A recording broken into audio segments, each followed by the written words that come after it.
prête, Maëlle? Ouais. Je pense que c'est bon. Moi aussi, je crois que je suis prêt. De l'eau? On boira tout à l'heure, Maëlle, non?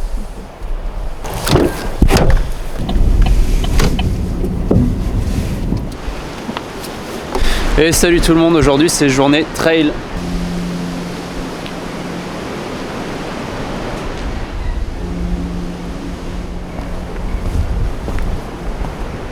Je vous ai parlé dans les vidéos d'avant d'un trail qu'on allait faire.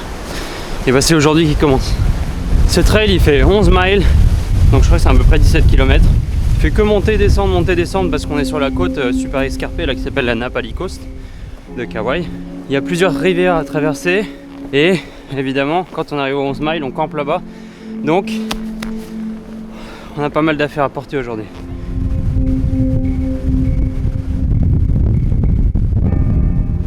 Donc ce trek devrait nous prendre entre 7 et 10 heures pour arriver au camp de ce soir. Mais vu qu'on a nos gros sacs, j'ai du mal à croire qu'on va faire 7 heures. C'est la première fois qu'on fait un trek comme ça avec des putains de gros chargements. En tout cas la bonne nouvelle, si vous avez suivi les vidéos à Hawaï, vous savez qu'on a déjà fait les 2 premiers miles pour arriver jusqu'à une cascade. Et le chemin était complètement boueux. Là pour l'instant c'est complètement sec. Donc ça enlève un peu un danger du trek qui est connu pour être quand même assez dangereux.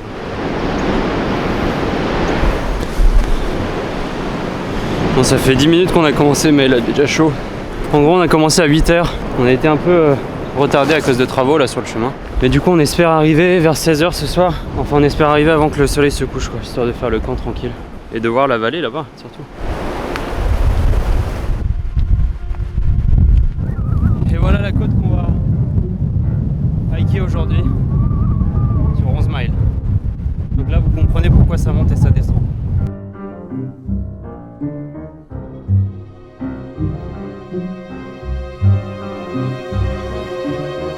Sur le plat ça va pour l'instant, on sent pas trop le sac, je pense qu'à la fin on aura vraiment mal aux épaules. Mais en tout cas, dans les montées tu le sens, le sac de 10-15 kg là sur le dos. Par rapport à la dernière fois qu'on l'a fait, c'est beaucoup plus... Moi je suis beaucoup plus essoufflé, j'ai beaucoup plus chaud.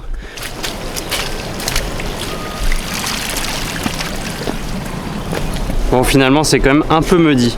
Et avec un sac à dos si lourd sur le dos, c'est beaucoup plus dur évidemment de garder son équilibre.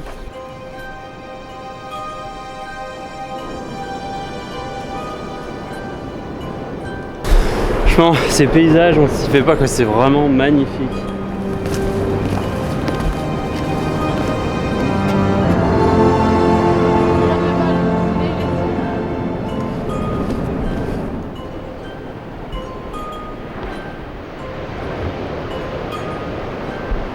J'ai trouvé de la nourriture. Bon, c'est pas bien gros, mais en apéritif, ça passe, hein. Ouais. Il y a un truc qu'on regardait depuis qu'on est arrivé à Hawaï, même avant, c'est la météo pour le 31 et le 1er. Le 31 janvier et le 1er février, puisque là c'est la date, on est le 31 janvier. Parce qu'il y a un truc qu'on redoutait, c'est qu'il pleuve le jour du trail. Déjà quand il pleut trop, c'est mort, ils ferment le trail parce qu'il y a beaucoup de rivières à traverser, il y a beaucoup d'inondations qui arrivent très rapidement et qui peuvent surprendre, ce qui fait qu'il y a souvent des morts. Et surtout que quand il pleut, là tu marches dans la boue tout du long, donc déjà ça te ralentit, t'es dégueulasse, quand tu dors t'es limite humide. Et puis c'est dangereux parce que c'est glissant et c'est tout le trail est pratiquement au bord d'une falaise géante comme ici par exemple. Salut, bonjour. Donc voilà.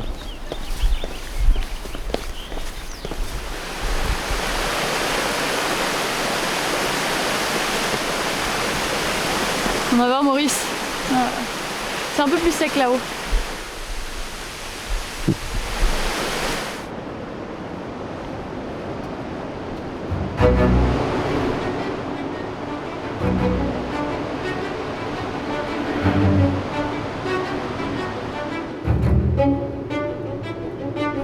Là on arrive à la plage des 2 premiers miles où on était déjà allé il y a quelques jours. Et ici la mer est tellement forte, quand les vagues se crachent sur les falaises là, il y a des vagues énormes, on a l'impression d'entendre du tonnerre. Ça m'étonne pas qu'il y ait pratiquement une centaine de personnes qui soient mortes dans ces courants, parce que bon, après il faut être vraiment con pour aller nager là-dedans. Mais en tout cas si tu nages là-dedans, t'es pris dans un courant, je pense que t'es foutu, tu peux rien faire.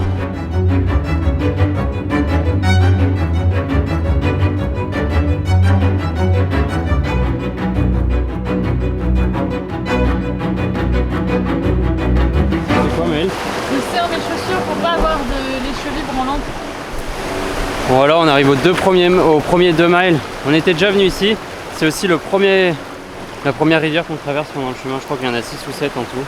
Le truc c'est que là il faut vraiment pas qu'on tombe dans l'eau parce que si on a les chaussures trempées, elles vont pas avoir son temps de sécher cette nuit et on va marcher avec les chaussures trempées tout du long, donc ça va pas être agréable. Et en plus toutes les affaires dans notre dos, il faut vraiment pas qu'elles soient trempées, quoi. Bon, première rivière traversée, on n'a pas eu trop de mal. Par contre j'ai mis la caméra sur le dos parce que j'ai pas envie d'avoir une caméra dans la main pendant que je traverse la rivière avec un sac énorme sur le dos. On avait prévu le petit déj ici, une deuxième fois parce qu'on a déjà petit déj. Mais finalement on va continuer, on n'est pas trop fatigué, on fait juste une petite pause haut. Les 2 premiers miles là, c'est un des trails les plus populaires d'Hawaï, de tout l'archipel d'Hawaï.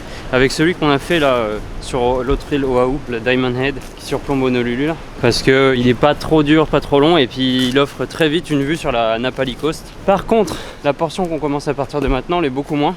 Parce que pour camper au camp de Kalalau, là où on va camper ce soir, il faut un permis et il faut le booker bien en avance. Nous on l'a booké il y a 2 mois. Et pour l'été, pour être sûr, il faut limite commencer à le booker 1 an, 9 mois à l'avance. Parce qu'il n'y a pas beaucoup de place, mais c'est un trail qui est très connu et tous les gens qui aiment bien la marche, quand ils viennent sur Kauai, ils veulent le faire.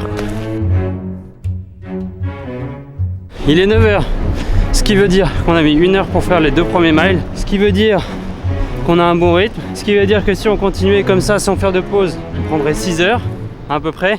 Mais on va prendre des pauses et à la fin on sera complètement mort, on aura le dos en compote, donc clairement on va, je pense à un moment, ralentir bien le rythme.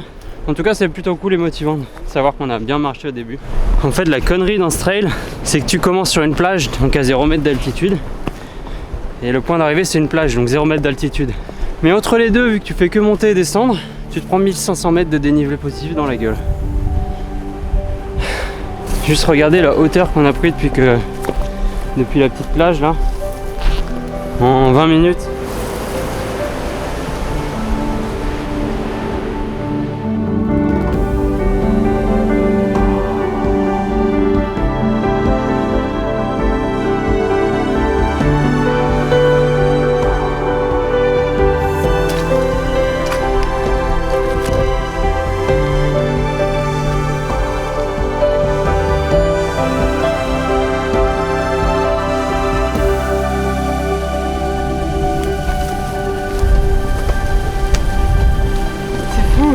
On vient de passer une barrière, on a juste l'impression de rentrer dans Jurassic Park.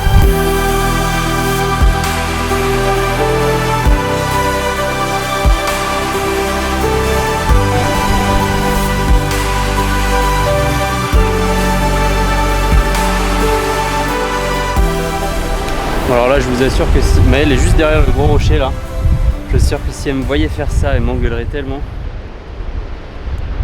Plutôt joli, on a pris beaucoup de hauteur n'empêche depuis la plage.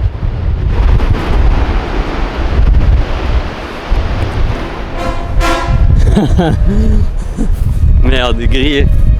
Bon du coup je pense qu'ici c'est pas un point dégueu pour faire la première pause, petit déj. Plutôt sympathique. C'est vraiment trop beau quoi.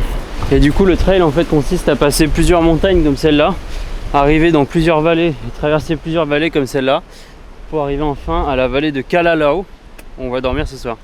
Qu'est-ce que tu nous prépares, Maëlle? Donc classique peanut butter banane. On a que ça en peanut butter? Ouais. Bon, on a fini notre encas. On a dû faire peut-être un petit tiers du trail là, et on est reparti. Donc là on va commencer à traverser la vallée qu'on vient de surplomber là.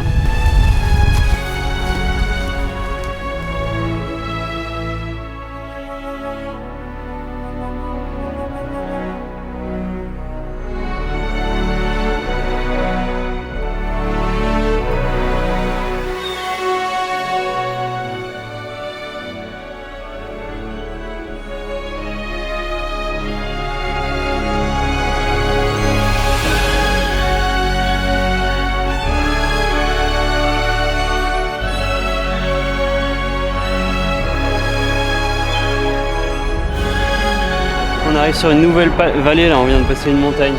C'est vraiment trop beau quoi. Bon, alors là si tu tombes dans le trou en bas là, t'es pas bien je pense. Ils sont pas très bien.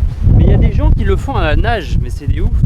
Franchement là ça me donne vraiment pas envie de nager, c'est effrayant je trouve. Ce trail il est considéré par pas mal de gens comme un des plus beaux trails au monde. Et en même temps on peut le comprendre franchement. Il y a combien de trails comme ça dans le monde qui mixent Jungle luxuriante, montagnes et falaises verdoyantes et vertigineuses qui se jettent dans un océan turquoise déchaîné. C'est quand même incroyable comme endroit.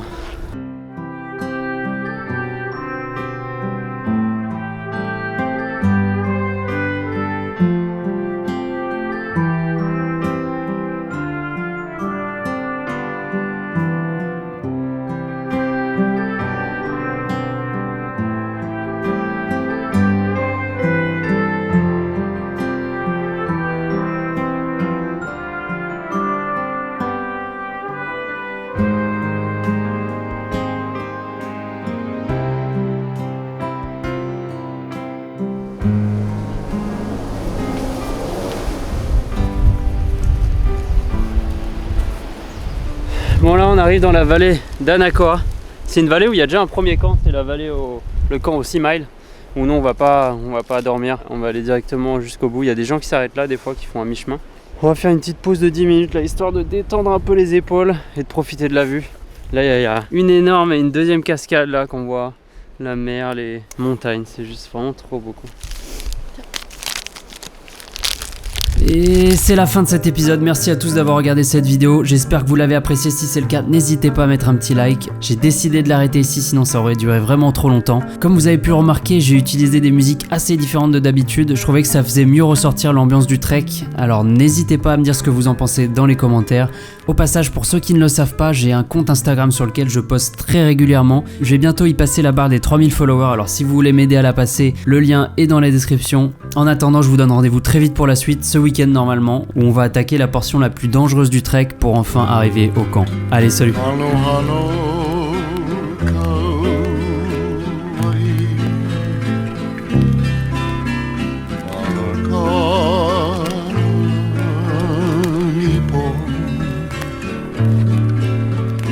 Hapai